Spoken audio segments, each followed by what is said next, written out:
चांद पर निशान छोड़ने के बाद अब भारत सूरज के रहस्यों को उजागर करने की तैयारी पूरी कर चुका है।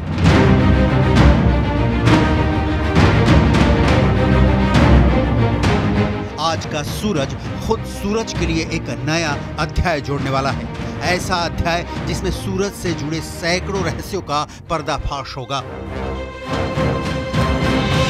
सूर्य की असीम ऊर्जा के स्रोत के बारे में और ज्यादा पता चलेगा। यही नहीं, सूर्य की किरणों से बिजली बनाने की तकनीक में और ज्यादा तरक्की मिलने की उम्मीद जगेगी। ये मिशन सिर्फ भारत के उज्जवल भविष्य का मिशन नहीं है, बल्कि सूर्य की अपार ऊर्जा से पूरी दुनिया को रोशन करने के भारत के सपनों को पंख लगाने का मिशन है।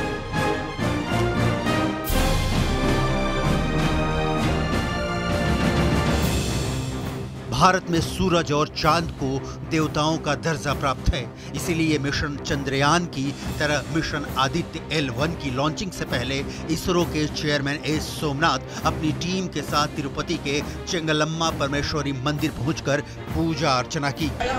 इसरो के चेयरमैन ने चेंगलम्मा परमेश्वरी माता से मिशन आदित्य L1 की सफल लॉन्चिंग की प्रार्थना की। Another 125 days to travel from Earth to reach the point where the satellite will look at Sun, called L1 point. So I came here to pray to Changalamba Parameshwari for getting us the strength for making this launch again. Very important launch.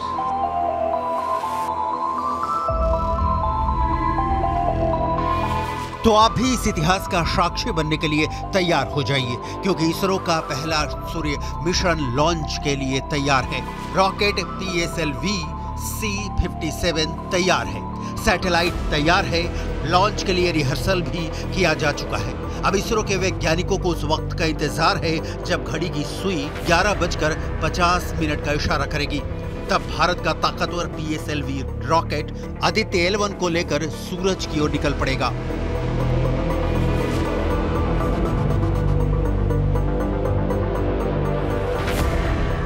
ISRO के वैज्ञानिकों की जिस team ने mission Aditya को विचार से आकार में परिवर्तित किया है, उस मिशन के मैकेनिकल सिस्टम डिजाइनर हैं professor Nagabhushan.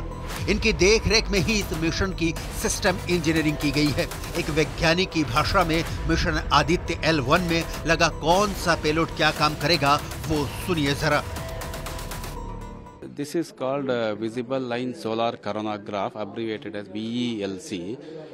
This is a solar instrument which is going to L1 orbit, which will be launched tomorrow. And this instrument actually it will make occultation with the solar disk, and then it will enable us to see the corona in the visible channel as well as 3 spectroscopic channels. So as you are seeing, we are having an entrance aperture here, which is called this one. So this will get deployed when it reaches L1 after some performance tests and other things. Aditya L1 में कुल 7 payload लगाए गए हैं। इनमें से 4 remote sensing payload हैं और 3 in situ payload हैं। आदित्य L1 के उपकरणों को मुख्य रूप से क्रोमोस्फीयर और कोरोना सौर वातावरण का निरीक्षण करने के लिए ट्यून किया गया है। उल्टा होता है। सूर्य का टेम्परेचर 5700 डिग्री है, बाहर का तापमान जो है 10 लाख डिग्री है। ये कैसे होता है? तो ये अभी तक भी इसमें हमें क्लियरिटी नहीं है इस बारे में कि क्यों होता है। तो इसलिए हमने आदित्य के बारे में प्लान किया। इस पे 7 जो पेलोड्स हैं, जो VLC है, विजिबल इमिशन लाइन कोरोनाग्राफ है, ये एक यूनिक है। इस पर क्या है कि हम वायुमंडल जो सूर्य का है उसका स्पेक्ट्रोस्कोपी भी लेंगे और उसके इमेजिंग भी लेंगे। इमेज हम कंटिन्यू रेडिएशन में लेंगे। कंटिन्यूम रेडिएशन जो है वो सोलर डिस्क लाइट है, सूर्य की लाइट है, जो कि इलेक्ट्रॉन से स्कैटर होकर हमारे पास पहुंचती है। परंतु जो मिशन लाइन स्पेक्ट्रा है, वो जो रेडिएशंस हैं, वो किरणें हैं, वो वायुमंडल में ही पैदा होती हैं। तो हम उस वायुमंडल की रियल फिजिकल भौतिक कंडीशन क्या है, वो कैसा है कैसा नहीं है, उसका तापमान कैसा है, उसको हम स्टडी कर सकते हैं।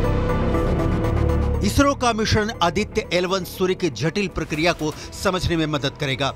ये सूर्य के ऊपरी वायुमंडल, क्रोमोस्फीयर और कोरोना की हिटिंग के साथ साथ कोरोनल मास इंजेक्शन का अध्ययन करेगा, जिससे आने वाले वक्त में इसरो अंतरिक्ष में एक अनंत दूरी तय करने की ओर आगे बढ़ेगा।